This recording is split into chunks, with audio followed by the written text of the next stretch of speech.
자, 오늘은 마음챙김 확립의 상류다 하겠습니다. 마음챙김의 확립하면 사념처죠, 그죠? 사념처에 관해 가지고 이제 상류다는 주제별로 먹겠다 했으니까 이제 앞에 칠각지가 끝나고 이제 그, 그 사념처에 관해 가지고 계속 이제 나오겠죠. 이 사념처는 굉장히 중요합니다. 그 중요한 게 바로 441페이지 안바빨리경에 바로 나옵니다. 세종께서 그 외살리의 안바빨리숲에 머무셨습니다. 그래가지고 거기 있는 비구들한테 이런 말을 합니다. 442페이지 3번입니다. 비구들이여, 이 도는 유일한 길이니, 유일한이 굉장히 중요합니다. 다른 길은 없다라는 겁니다. 예를 들면 우리 지금 하고 있는 화두, 가나선, 참선, 이거는 길이 아니라는 거죠. 부처님께서 유일한 온이라는 말은 진짜 중요합니다. 그러면 우리가 수행을 할 때 어떤 수행을 해야 되는지 여기에서 나오죠. 이것은 이 방법은 유일한 길이니 유일하다 그랬습니다. 그래서 지금 현재 우리나라 가나선 화도 안 맞다는 이야기입니다. 유일한 길이니 중생들을 청정하게 하고 근심과 탄식을 다 건너기 위한 것이며 육체적 고통과 정신적 고통을 사라지게 하고 옳은 방법을 터득하고 열반을 실현하기 위한 것이다. 그것은 바로 네 가지 마음챙김의 확립, 사념처이다. 야, 진짜 중요한 말이죠. 여기서 유일한 길이다. 이게 정말 중요합니다. 우리가 다른 수행법들도 많지만 부처님께서 말씀하신 것은 사념처만이 바로 여기에서 열반을 실현하는 유일한 길이라고 했습니다. 얼마나 중요합니까? 그죠? 이렇게 중요한 거를 이제 우리가 이제 하나하나 공부해 보겠습니다. 자, 445페이지 마음챙김경입니다. 마음챙김, 사띠죠. 예, 사띠도 읽어보면 없습니다. 똑같이 사념처에 관한 이야기입니다. 근데 여기에 사띠경에서는 어떻게 사띠를 해야 되는지 그 방법이 나와 있습니다. 그게 바로 447페이지 5번입니다.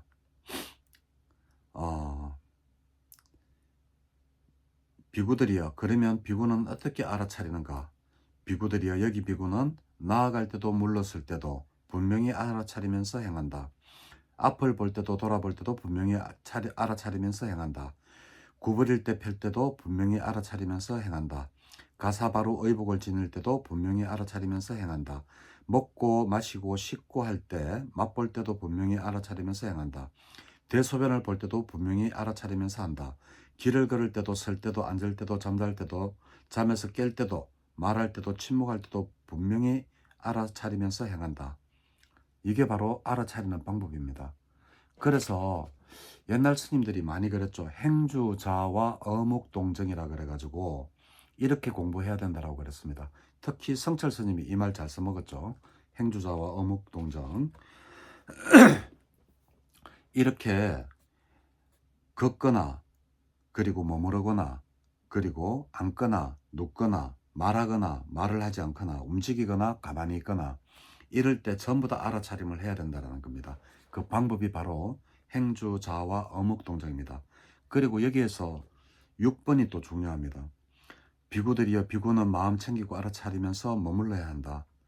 이것이 그대들에게 주는 나의 간곡한 부탁이라고 했습니다. 부처님께서 우리한테 유일한 길이 사념처라 그랬고, 그리고 어떻게 수행을 해야 되느냐, 행주자와 어묵동정으로 해라라고 간곡하게 부탁을 한답니다. 얼마나 중요합니까? 그죠? 자, 그리고 이제 비구경입니다. 447페이지는 비구경입니다. 비구경은 딴 거 없습니다. 이 사념처 수행을 하기 전에 우리가 갖춰야 될 두 가지가 있는데 그게 뭔가 하면 청정한 개와 견해다라는 겁니다. 448페이지 4번입니다. 그리고 여기에 개에 서서 그리고 세 가지 방법으로 네 가지 마음 챙김을 닦아야 한다라고 그랬어요. 그럼 이 세 가지 마음은 뭐냐? 바로 세상에 대한 욕심과 탐진치를 싫어하는 마음을 버리면서 건면하고 분명히 알아차리는 것. 이러한 세 가지 방법으로 네 가지 마음 챙김, 사념처를 수행해라. 이게 비구경의 핵심입니다. 그래서 수행할 때 개와 견해가 중요하다. 449페이지 첫 번째 줄, 세상에 대한 욕심과 싫어하는 마음을 버리면서 건면하게 분명히, 이러한 세 가지 방법으로 네 가지 사념처가 수행해야 된다. 그러면 어떻게 되느냐? 바로 아라한이 된다라는 겁니다. 그래서 부처님한테 이런 말을 들었던 이 비구, 누군지는 모릅니다. 이 비구도 아라한들 중에 한 분이 되셨다라고 450페이지 7번에 나오죠. 자, 그리고 살라경도 똑같은 말입니다. 읽어보시면 되고, 유익함 덩어리경 452페이지. 유익함은 뭐냐? 핵심만 말씀드릴게요. 유익한 덩어리는 사념처고, 그리고 해로움 덩어리는 뭐냐? 오온입니다. 오개죠. 오개. 다섯 가지 장애. 감각적 욕망, 악의, 해태와 혼침, 들뜬가 후의 의심. 여기에 대해서 어떻게 다섯 가지 장애가 일어났을 때 각각에 대해서 어떤 수행을 해야 되는지는 지난번 칠각지 이야기할 때 말씀을 드렸습니다. 그래서 유익함 덩어리는 사념초고 해로움 덩어리는 다섯 가지 장애다라는 게 유익함 덩어리경입니다. 자, 453페이지 세매경입니다. 자, 세매경은 뭔가 하면 이제 매가 이제 그 메추리를 탁 잡아챘어요. 그래가지고 하니까 이 메추리가 뭐라고 하는가 하면 454페이지 둘, 넷, 여섯, 일곱 번째 두째 줄입니다. 454페이지 두 번째 줄, 메추리가 내가 내 땅에만 있었어도 니한테 잡히지 않은 건데 내가 괜히 내 영역을 벗어나서 니한테 잡혔다 이러니까, 그러면 내가 묻습니다. 야, 메추리야, 니 그러면 니가 그 놀던 그 동네는 어디냐 하니까 흙덩어리로 덮여있는 전기질환 저 들판이다 하니까, 내가 그래 하면서 나는 니가 놔줘도 잡을 수 있을 건데 하면서 거기서 놔줍니다. 그러니까 그 매가 바로 자기의 동네로 그 넓은 들판으로 나가가지고 거기에 숨습니다. 거기 있으니까 매는 다시 잡을 요량으로 이제 하늘을 날아가지고 딱 이렇게 메추리를 잡으려고 했는데, 그 메추리가 구덩이 속으로 속 들어가 보니까 매가 땅에 그대로 곤두박질 쳐가지고 가슴이 찢어져 가지고 죽었다라는 이야기입니다. 이 이야기는 뭔가 하면 어떤 것이 자신이 행동하는 영역인가 아닌가를 나타내는 거죠. 그죠? 메추리는 비유일 뿐이고, 그래서 메추리가 다른 영역에 가서 살다가 매한테 잡혔다 그랬잖아요. 자기 영역이 아니고. 그 다른 영역은 뭔가 하면 안이비설신입니다.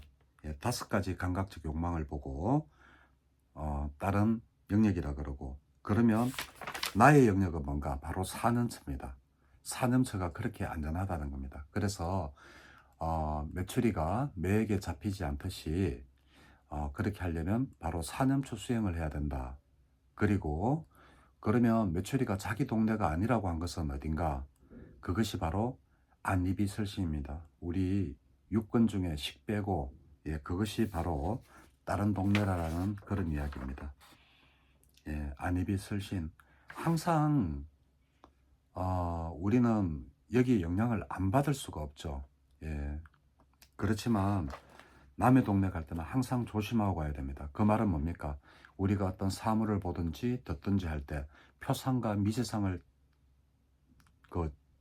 가지지 않도록끔 항상 조심해야 됩니다. 그리고 내 동네는 뭐냐? 바로 사념처 수행을 하면 안전하다는 그러한 뜻입니다. 자, 원숭이경 456페이지 원숭이경입니다. 이 원숭이경도 똑같습니다. 어떤 사람이 원숭이를 잡으려고 그 통에다가 송진을 묻혀놨는데, 똑똑한 원숭이는 그거를 그냥 안 만지고 그냥 지나갔는데, 어리석은 원숭이는 손을 이렇게 탁 잡았어요. 그러니까 송진은 손이 딱 붙으니까 안 떨어지니까 이걸 떼려고 다른 손을 또 딱 잡았는 거예요. 그래도 또 안 떨어지니까 발 가지고 이제 밀치면서 당기려고 발을 딱 붙이는데 발도 안 떨어지는 거예요. 그래서 네 발까지 다 붙었는데 마지막 얼굴로 이래가지고 뛰려고 이랬는데 얼굴까지 붙어서 5개 다 들어붙어 가지고 그 사냥꾼한테 잡혔다라는 그러한 내용입니다. 그러면 여기서 5가지는 뭐겠어요? 손발, 얼굴이 다 붙었죠. 그것이 바로 그 5가지 5권을 보고 이야기합니다. 안이비설신이 그렇게 송진에 붙듯이 다른 데 집착을 하고 하면 우리는 영원한 열번도 하지 못하고 해탈도 하지 못하고 그냥 육도윤회를 돌게 된다. 이러한 내용입니다. 그리고 똑똑한 원숭이가 이제 안 만졌죠. 그게 뭐냐 하면 마음챙김을 해가지고 사냄새가 되는 겁니다.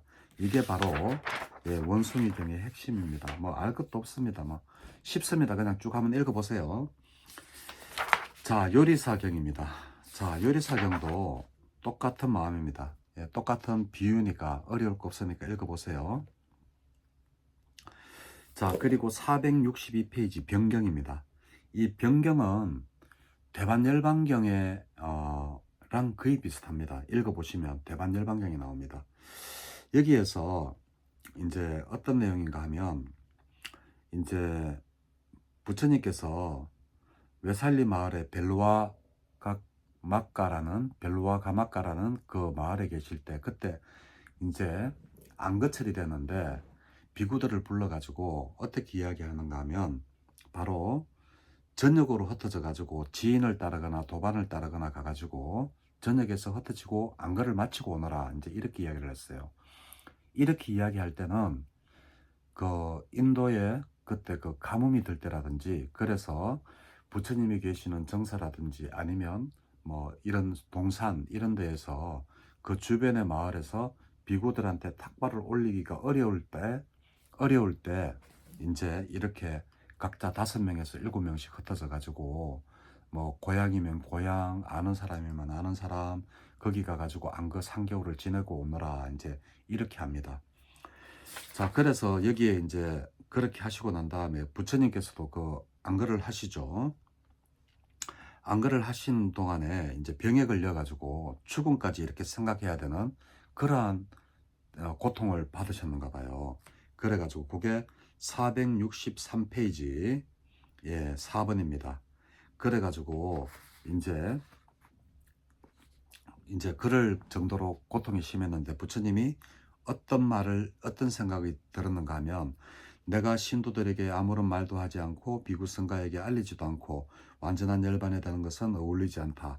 그러니까 나는 이 병을 정진으로 다스리고 생명의 형성을 굳게 하여 생명의 방황가입니다. 수명의 방황가를 굳건히 해가지고 오래 살겠다라는 겁니다. 그래서 머무르리라 이렇게 하셨습니다. 그래가지고 464페이지 5번에 보면 그래가지고 이제 부처님은 뭐 신통력이 있으니까 충분히 그러시죠. 그래가지고 생명의 방황가를 다 해가지고 병을 낫았어요. 그리고 나서 이제 아난존자가 이제 와가지고 하는 이야기가 있습니다. 그래가지고 부처님 많이 아프실 때 우리에게 아무런 그 이야기도 않고 완전한 열반에 들지는 않을 거라고 저도 생각했습니다. 하니까 부처님이 464페이지 7번입니다. 아난존자를 꾸짖죠. 읽어보시면 됩니다. 아니 비구성가는 도대체 내한테 더 이상 뭘 바라느냐. 나는 안가밖에 없이 법을 세렸다. 감추는 게 없다라는 거죠. 그리고 열애의 법에는 스승의 주먹이 없다 그랬어요. 주먹을 쥐면 뭔가를 감추는 거죠. 그 주먹이 없다라는 것은 폈다라는 겁니다. 그리고 이 당시에 왜 이런 말씀을 하셨는가 하면 외도들 중에서는 자기의 그 권위를 높이기 위해 가지고 그 어떠한 수행 방법이라든지 이런 것들을 끝까지 안 가르쳐 주고 있다가 자기가 죽을 때 돼 가지고 자기의 애제자 그러니까 자기의 이제 뭐 상자나 이래 되겠죠. 그런 사람에게 이제 가르쳐 주고 죽는 그런 수가 있었답니다. 그래 가지고 부처님께서는 스승의 주목과 같은 것은 따로 없다라고 이야기하는 게 바로 외도들 때문에 그렇게 말씀하셨습니다. 여기 읽어보면 464페이지 7번 읽어보면 대반열반경에 했던 말과 똑같습니다. 안 한다여 이제 나는 나이가 들고 노쇠하여 긴 세월을 보냈고 노후하여 내 나이 80이 되었다. 안 한다여 마치 낡은 수레가 가죽끈에 묶여서 겨우 움직이는 것처럼 여래의 몸도 가죽에 묶여서 겨우 간다고 살아간다고 여겨진다. 뭐 이런 겁니다. 이게 그리고 부처님께서 몸이 아플 때 산매에 들어서 머물 때 열애의 몸은 더욱 편안하다. 예, 7번 잘 읽어보시길 바랍니다. 이거 대반열반경에 나왔던 말과 거의 같습니다. 그래서 부처님께서 산매에 들어가지고 몸을 안 아프게 한다. 가능합니다. 경전에 보면 곳곳에 이제 부처님께서 노시하셔가지고 안한존자에게 그런 말씀을 하시죠. 길을 가시다가도 안하나 저기 자리를 피하라 그래가지고 이 가사를 이렇게 접어가지고 이렇게 접으면 방석이 됩니다. 우리나라만 가사를 막 머리 위에다 올리매고 막 이러지만 그거 아닙니다. 가사는 잘 때는 이불도 되고 그리고 돌 위나 어디 앉을 때는 이렇게 많이 접으면 방석이 되죠. 그래서 방석도 되고 하는 게 본래 가사입니다.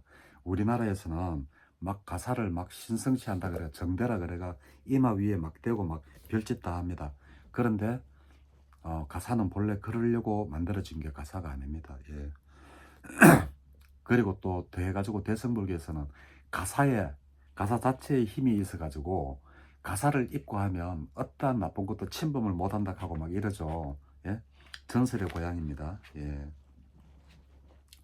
자, 그러면서 466페이지 8번입니다. 중요합니다. 그러므로 안한다여 여기 자신을 섬으로 삼고 자신을 기이처로 삼아 머물고 남을 기이처로 삼아 머물지 마라. 이 말은 뭐냐? 바로 467페이지 9번에 그 답이 나옵니다. 안한다여 그러면 어떻게 비구는 자신을 섬으로 삼고 자신을 기이처로 삼아 머물고 남을 기이처로 삼아 머물지 않는가 하면서 산음처를 설하십니다. 자, 이래가지고 이 경은 한 2번 정도 읽어봐도 굉장히 중요한 경입니다. 병경, 대반열반경과 거의 비슷합니다. 자, 이래서 이제 이렇게 10번, 9번, 10번 다 중요합니다. 예, 그래가지고 쭉 읽어보세요. 자, 그리고 비구니 거처경입니다. 비구니 거처경, 이것도 중요하죠. 비구니 거처경은 안한존자가 이제 비구니 거처에 가가지고 법을 설합니다. 그래가지고 법을 이렇게 하려고 하니까 비구니들이 하는 말이 안한존자님 여기에 사는 비구니들은 산음처를 잘 확립하고 수행을 잘하고 있습니다 라고 이야기를 합니다. 그래가지고 잘됐다 하고 이제 안한존자가 그 격려하고 이러고 난 다음에 와가지고 부처님한테 가가 이야기를 합니다. 부처님 오늘 비구니 처소에 갔더니만 비구니들이 산음처 수행을 잘 하고 있답니다 하면서 그러니까 470페이지 6번입니다. 그렇구나 안한다야 하면서 안한다야 어떤 비구든 비구니든 네 가지 마음챙김의 확립 사념처를 잘 확립하여 머물면 그들에게 점진적으로 고결해지는 특별한 경지를 인식한다라고 합니다. 그러면서 사념처가 무엇인지 또 이야기를 하시죠. 예, 여기에 보면 7번이 중요합니다. 우리가 칠각지 할 때 염택정희 경정사라 그랬죠. 그거를 수행할 때 나타나는 현상이라고 제가 수행하면서 이제 이야기를 하는 사람은 내밖에 없었다 그랬죠. 수행의 단계다고. 근데 오늘 책을 읽다 보니까 470페이지 7번에 보니까 그 이야기가 나와요. 그래가지고 7번을 잘 읽어보시면 일단 수행의 잘못된 것은 위에서 셋째 줄부터입니다. 7번 셋째 줄. 그가 몸을 관찰하면서 머물면서 몸을 대상으로 하여 몸에 열이 생기거나 정신적으로 태만해지거나 마음이 밖으로 산만하게 흩어지거나 하면 수행을 잘못하는 것이다. 그럴 때는 어떻게 해야 되느냐? 굳건한 믿음으로 곧지 않은 표상으로 마음을 향하게 해야 된다고 했어요. 그래서 그러면 어떻게 해야 되느냐? 바로 여기에서 곧지 않은 내가 하고자 하는 그를 마음으로 향하면 환희가 생긴다 그랬죠. 예, 환희가 생기면 희열이 생기고 희열이 생기면 희열이 있는 자의 몸은 고요하고, 고요한 자는 행복하면서 산매에 들고, 예? 그리고 그는 생각을 일으키지 않고 고찰하지 않고 안으로 마음 챙기면서 나는 행복하다라는 사각지가 됩니다. 그래서 여기에 표상으로 마음을 돌린다. 자, 우리가 사념처 수행하면 영각지가 사념처죠, 그죠? 염택정이 경정사 할 때 영각지가 이미 있습니다. 그래서 사념처 수행을 할 때, 자, 고치 않은 표상을 잡아라. 택법각지죠. 내가 몸을 잡을 건지, 예? 아니면 뭘 잡을 건지 그거 모르죠. 느낌을 잡을 건지 그 중에 하나를 잡을 거잖아요, 그죠? 뭐 마음을 잡든 법을 잡든 그렇게 했을 경우에 염택, 정진을 하죠. 그 다음에 기쁨이 오죠. 그 다음에 몸이 편안한 경안각지가 오죠. 그리고 삼매에 드는 정각지가 오죠. 그리고 마음이 평안한 삼매조차에 든지도 모르는 평안한 상태가 온다. 그 이야기를 칠각지 순서대로라는 것을 제가 그때 내가 수행하면서 느꼈다라고 했는데, 오늘 보니까 이 책에도 부처님이 말씀을 그렇게 해 놓으셨어요. 470페이지 7번에 보면 염택정의 경정사를 그대로 이렇게 말씀해 놓으신 게 보입니다. 자, 그러면서 이제 8번에는 느낌 가지고 이야기하고, 예, 뭐 10번, 11번, 예, 이래 가지고 이제 이렇게 합니다. 자, 그리고 이제 부처님께서 473페이지 13번입니다. 부처님께 우리한테 간곡한 부탁을 또 하셨어요. 뭔가 하면, 아난다야, 여기 나무 밑이 있다. 여기 빈집들이 있다. 수행을 하여라. 아난다야, 방해하지 마라. 나중에 후회하지 마라. 이것이 그대들에게 주는 나의 간곡한 부탁이다 라고 했어요. 여기는 참선하지 마라 이렇게 해놨는데, 참선 이거는 우리나라 사람이 이 번역을 해가지고 참선인데, 그냥 예, 수행을 해라, 예, 사념처 수행을 해라 이렇게 하면 됩니다. 예. 이렇게 해서 이제 마음 챙김의 상륙다, 예, 첫 번째 암바빨리품이 끝이 났습니다. 암바빨리품 정말 중요한 거는 뭐냐, 열반에 이르는 유일한 길이라고 이야기하는 겁니다. 더 이상은 없습니다. 유일한 길입니다.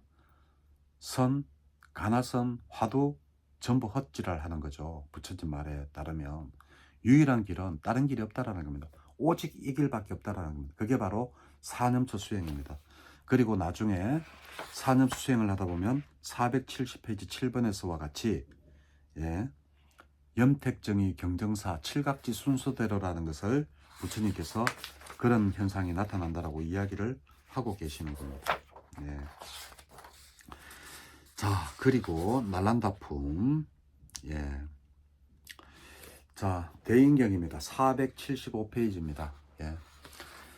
이제 사리불이 이제 부처님한테 가가지고, 부처님 대인이라 하는데 도대체 대인이 뭡니까 하니까, 부처님이 마음을 해탈했기 때문에 대인이라 한다. 그러면 마음을 어떻게 해탈을 합니까 하니까 바로 사념처를 이야기하는 게 바로, 예, 그러한 내용입니다. 자, 그 다음에 476페이지 날란다경입니다. 날란다가 이제 부처님께서 망고남부 숲에 머무실 때 사리부다가 부처님한테 다가갔어요. 그래가지고 부처님, 나는 부처님이 막 이렇게 계도 잘 지키고, 그리고 막 통찰지를 가지고 막 이러한 것을 가지고 있다라고 합니다. 하니까 그대는 그 마음으로 알았는가 이렇게 합니다. 그러니까 사리불이 아닙니다 그래요. 그래서 또 이제 5번에 통찰지로 알았냐 하니까 아니다 그래요. 그러면 그대의 마음으로 알았냐 하니까 아니다 그래요. 그러면 부처님이 사리불한테 네 그러면 타심통 있나? 타심통 있어가지고 이렇게 옛날 부처님이나 나의 마음을 아는가 그랬더니까, 아니요 사리불이 나는 타심통도 없다 그래요. 그렇지만 478페이지 8번입니다. 나는 타심통도 없지만 그렇지만 저는 법다운 추론이 있다 그래요. 예. 법다운 추론이 뭔가 하면 바로 479페이지 9번입니다. 세존이시여 과거의 모든 세존 아라한 정등각께서는 첫 번째 5가지 장애를 제거했고 마음의 오염원을 통찰지로서 제거했고 그리고 사념처 4가지 마음 챙김을 잘 닦았고 7가지 깨달음의 구성 요소들을 잘 닦았다 그럽니다. 야, 사념처 얼마나 중요하고 칠각지가 얼마나 중요한 줄 알겠죠. 칠각지 중에서도 제일 첫 번째 나오는 영각지가 바로 사념처 아닙니까? 다 통합니다. 다 통해요. 예, 그렇습니다. 이래가지고 이제 이렇게 하니까 부처님이 아 그렇구나 하면서 니는 앞으로 사리보라. 니는 이 법문을 사람들 앞에서 자주 해라. 왜냐하면 사람들이 믿지 못하고 나에 대한 의심이 생겼을 때 이 법문을 들으면 의심과 혼란이 제거될 거라고 이야기를 하는 그러한 내용이 바로 날란다경입니다. 별 내용은 없습니다. 끊임없이 사념처입니다. 예. 자, 쭌다경. 자, 쭌다경이 이제 조금 슬프죠. 쭌다는 그 마쭌다 존자라고 하기도 하고 어릴 때는 삼이 쭌다라고 그랬습니다. 이때는 지금 쭌다가 그 3일 때 이야기예요. 그래가지고 480페이지 쭌다경. 부처님께서 기수고 고도건에 머무실 때 이 쭌다 사미가 이제 와가지고 그 이야기를 해요. 쫀다 사미는 누구의 시자였는가 하면 사리불의 시자였어요. 그래가지고 아난존자한테 와가지고 부처님이란다. 아난존자님, 사리불이 열반에 드셨습니다. 그래서 내가 이 가사와 바루를 가져왔습니다. 라고 하니까 아난존자가 이 이야기는 내한테 할 게 아니고 부처님한테 네가 직접 해야 되겠다. 그러니까 이제 쫀다 사미가 부처님한테 가가지고 사리불이 열반에 들었습니다. 라고 이제 이야기를 하죠. 근데 여기에서 사리불이 열반에 들었다고 하면 우리가 알아야 될 게 사리불이 죽고 난 다음에 부처님이 6개월 뒤에 돌아가시거든요. 그러면 부처님도 지금 돌아가실 때가 다 됐다는 거예요. 그리고 또 사람들이 잘 모르는 게 사리불이 죽고 나서 6개월 만에 목갈라나 존자가 죽어요. 열반에 들어요. 예, 그런 거는 참조로 알아놓으면 되겠습니다. 그래가지고 이제 그러느냐 하고 이제 가만히 있으니까 아난존자가 뜬금없이 이러는 거예요. 부처님 사리불께서 완전히 열반에 드셨는데 말을 듣고 나는 몸이 무겁습니다. 방향감각도 잊어버렸고 법이 제게 온전히 나타나지 않습니다. 라고 이야기를 해요. 그러니까 부처님이 아난존자 보고 뭐라 하죠.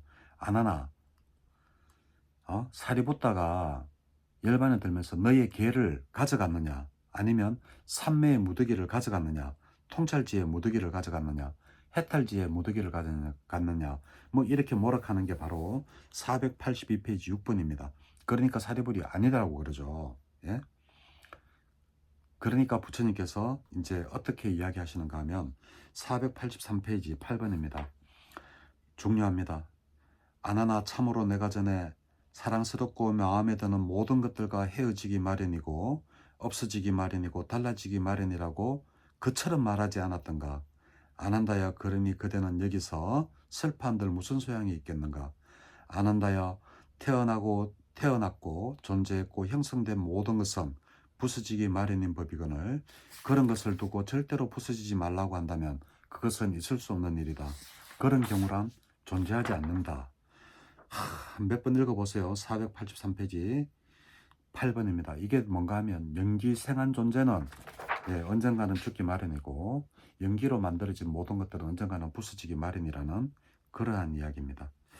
자, 그러면서 484페이지 10번입니다. 아난다야 그렇게 슬퍼할 게 아니라 자신을 스모로 삼고 자등명 법등명 하라. 그게 10번입니다. 그러면서 자신을 스모로 삼는 게 뭐냐? 바로 사념처다라고 이야기를 하고 있는 겁니다. 자, 사리불이 이렇게 애석하게 죽었는데도 부처님은 담담하게 받아들였습니다. 거기에 어떤 슬픔이나 이런 게 없었죠. 왜? 연기로 만들어진 모든 존재들은 언젠가는 죽기 마련이고 부서지기 마련이라는 것을 아시기 때문에 때가 됐구나 이렇게 아시기 때문에 그렇습니다. 자, 그리고 오카젤라경 485페이지입니다. 예. 자, 오카젤라경에 보면 부처님께서 그 오카젤라 강에서 비구와 함께 머무셨는데, 그것이 바로 언젠가 하면 사리불과 모칼라나가 그 열반에 든 지 오래지 않았으라 하니까 아마 사리불 죽고 사리불이 돌아가시고 6개월 뒤에 부처님이 돌아가시고 모칼라나 존자가 사리불 죽고 보름 만에 죽으니까 한 5달 정도, 부처님 열반하시기 한 5달 전이라고 생각이 듭니다.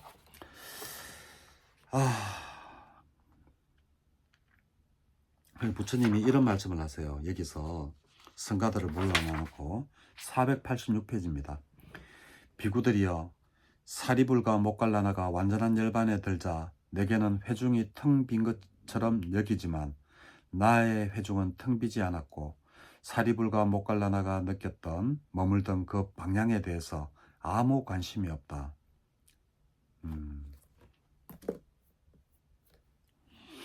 왜냐하면 여기에 답이 나옵니다. 486페이지 5번입니다. 열애에게는 근심과 탄식이었기 때문이랍니다. 그래서 자기의 두 상수제자 사리불과 모칼라나가 죽었는데도 그 마음은 좀 가끔 가다가 텅 빈 것 같기도 하지만 거기에 대한 근심과 탄식이 없다라는 겁니다. 그러면서 비구들이여, 그러니 여기서 슬퍼한들 무슨 소양이 있겠는가? 비구들이여, 태어났고 존재했고 형성된 것은 부서지기 마련인 법인 것을, 그런 것을 두고 절대 부서지지 말라고 한다면 그것은 있을 수 없는 일이다. 그러한 경우란 존재하지 않는다라고 하시면서 이제 비구들한테 이야기하고, 그러면서 또 자덕명, 법덕명을 이야기하시죠. 그러면 무엇이 자덕명이냐? 바로 산음처 수행하는 것이 자덕명이라고 또다시 말씀하고 계십니다. 자, 중요합니다. 산음처. 예. 자, 그리고 바이아경입니다. 488페이지입니다. 바이아 존자가 부처님한테 가가지고, 부처님, 내한테 법을 하나 가르쳐주면 내가 열심히 수행해가지고 내가 아란이 되겠습니다 하니까, 그러면 바이아야, 그러면 수행을 하기 전에 반드시 처음을 청정하게 해야 되는데, 그 처음을 청정하게 하는 게 뭐냐? 바로 계율과 그리고 올바른 견해다라고 이야기를 해요. 그것 위에 바로 무엇을 수행을 해야 되느냐? 바로 신수, 신법, 산음처를 수행을 해라. 이렇게 이야기하시면서 신수신법에 대해서 이야기를 하세요. 그러니까 이 바이아조가 이제 부처님 말씀 신수신법, 산음처, 청정한 계와 견해, 올바른 견해, 이거를 듣고 나서 한적한 곳에 앉아가 가지고 바로 아란이 됐다라는 그러한 내용이 바로 바이아경입니다. 우띠아경도 마찬가지로 똑같은 내용입니다. 490페이지. 자, 성스러운 경도 마찬가지입니다. 무엇이 성스러우냐? 산음처 수행하는 게 성스럽다는 겁니다. 자, 범청경 491페이지 범청경입니다. 자, 부처님이 완전한 깨달음을 얻으시고 처음으로 그 니그로다 나무 아래에서 앉아가지고 있을 때예요. 그때 부처님께서 혼자 턱 앉아 있는데 어떠한 생각이 드느냐? 바로 493페이지입니다. 이 도는 유일한 길이니, 부처님께서 생각하신 게 뭐냐? 산음처를 지금 생각하고 계시는 거예요. 이 산음처는 유일한 길이다. 예? 중생들을 청정하게 하고 근심과 탄식을 다 건너기 위한 것이며, 육체적 고통과 정신적 고통을 사라지게 하고 옳은 방법을 터득하게 하고 열반을 실현하기 위한 것이다. 그것은 바로 네 가지 마음챙김의 확립, 산음처이다라고 이렇게 관찰을 하고 있을 때 천신사암빠띠가 나타나죠. 사암빠띠는 부처님 빠입니다. 부처님이 고민할 때마다 나타나요. 그래가지고 부처님이 사암빠띠가 또 나타나는 경우가, 도대체 나의 이 고귀한 법을 일반인들이 알겠느냐? 내가 차라리 법을 안 설해야 되겠다. 이렇게 생각하고 있을 때 이 천신, 범신, 사암빠띠가 나타나가지고, 아닙니다, 부처님. 세상을 다시 한번 더 관찰해 보십시오. 아주까지 밝은 눈을 가진 인간들이 존재합니다. 그 사람들을 위해서 법을 설해야 됩니다라고 했던 게 바로 사암빠띠 예, 범천입니다. 그래서 이렇게 생각하고 있을 때 산파티가 또 나타납니다. 그래가지고 부처님 맞습니다. 산음처는 예, 굉장히 중요한 겁니다. 이렇게 또 이야기하는 게 그 지금 범천경입니다. 예, 별다른 거 없습니다. 예. 자, 그리고 세다가경 여기서 중요한 것은 뭔가 하면 497페이지 6번입니다. 자기 자신을 보호하면서 남을 보호하는 방법, 바로 사념수 수행을 해라. 예? 내가 먼저. 그리고 7번입니다. 남을 보호하면서 나도 보호되는 게 뭐냐? 바로 자비관입니다. 예, 그겁니다. 예. 별로 뭐 그거 할 거 없어요. 예. 그리고 경곡지색경. 자, 경곡지색경은 뭔가 하면 그 예쁜 여자가 이제 있는데 그 여자한테 기름을 가지고 가라는 거예요. 그래가 만약에 기름을 가지고 가다가 한 방울이라도 흘리면 내가 네 뒤에서 따라가다가 목으로서 칼을 쳐가지고 칼로서 목을 쳐가지고 널 죽이겠다 그래요. 그러면 그 사람이 그 미니한테 가는 동안에 한 방울의 기름이라도 흘리겠습니까? 안 흘리죠. 그럼 수행을 어떻게 해야 되느냐? 그와 같이 마음을 기름에 잡돌이 해가지고 기름 한 방울 안 흘리듯이 우리도 사념추 수행을 그와 같이 온갖 집중과 신경을 곤두세워서 해야 된다라는 게 바로 경곡지색경입니다. 자, 별거 없습니다. 자, 중요한 거는 사념처만이 깨달음으로 가기 위한 유일한 길이다라는 거. 이게 가장 중요합니다. 더 이상에 다른 거 없습니다. 지금 뭐 여러 가지 뭐 가나선, 화두, 참선 뭐 이런 거 있죠. 전부 다 거짓말입니다. 왜? 부처님이 사념처만이 유일한 길이라 했잖아요. 그러니까 화두선, 가나선으로 깨달음을 얻을 수 있느냐? 못 깨닫습니다. 예. 예, This is the only way to attain the nirvana. 예, 열반에 이르는 유일한 길이다. 예, 그게 바로 사념처다. 예, 이렇게 하시면 되겠고. 그리고 또 사념처 수행을 하면서 염택정의 경정사, 이 염이 사념처니까 수행하는 단계 아까 그 나타난다는 거 부처님이 설명했는 거 있죠. 그래서 염택정의 경정사 칠각지가 각각의 수행하는 방법도 되지만 수행할 때 나타나는 내가 단계라고 내 칠각지 할 때 이야기를 했죠.